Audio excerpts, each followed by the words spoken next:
Le Burundi est un pays d'environ 12 millions d'habitants. 90% de sa population dépend de l'agriculture comme source principale de revenus. Le PAPAB, un projet d'appui à la productivité agricole au Burundi, a mené des activités pour augmenter la productivité agricole et la fertilité des sols dans 6 provinces du Burundi.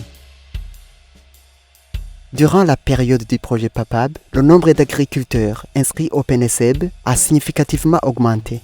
Il a passé de 625 892 en 2016 à 865 666 en 2019, soit un taux d'accroissement de 38%. En 2019, on estime donc que 48% des ménages burundais ont eu accès aux engrais à travers le PNSEB. Le taux d'accroissement des engrais utilisés durant cette même période a été de 69% pour les engrais, en passant de 28 780 tonnes en 2015 à 48 672 tonnes en 2019. Le taux d'accroissement de la dolomie a été de 112%, en passant de 4 590 tonnes à 9 746 tonnes. Grâce au PAPAB, les agriculteurs ont reçu des formations sur les principes du sol intégré, la gestion de la fertilité et les bonnes pratiques de contrôle de l'érosion. Ainsi, un effectif total de 2 688 780 des plants agroforestiers et 434 055 des plants fruitiers ont été produits. 1900 km de longueur ont été piquetés, 1204 km de longueur ont été creusés et 1070 km de longueur ont été plantés.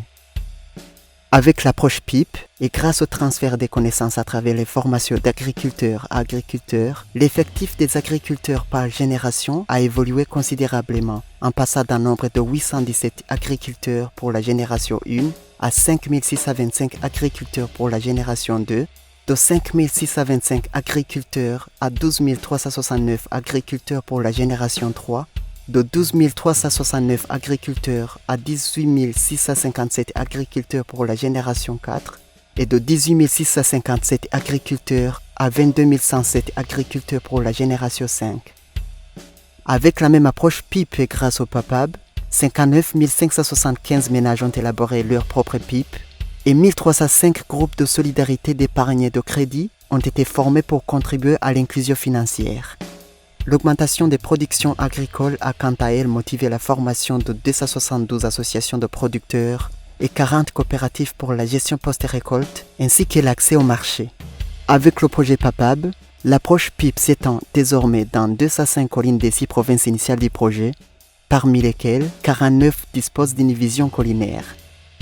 Ainsi, le PIP Mboniongana pourra s'étendre dans d'autres collines du pays par le transfert des connaissances entre les agriculteurs.